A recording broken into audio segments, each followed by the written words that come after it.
All right, you finally decided you want to buy a house, so when should you actually get pre-qualified? How long before you plan on buying a house should you actually plan on getting pre-qualified? Well, this is going to vary for quite a few people, but I usually recommend at least 3 to 6 months before you plan to actually buy. The pre-approval itself is good for 4 months once we have it.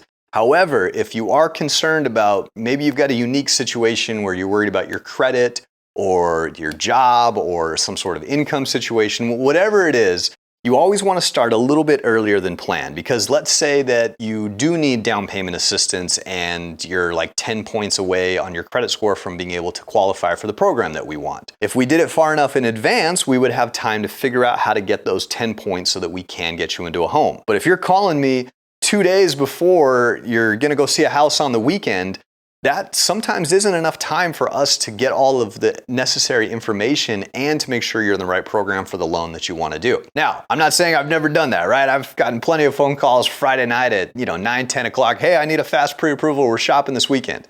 And I'll accommodate those best I can. But the more prepared you are ahead of schedule when it comes to that, the smoother it's going to make the overall process.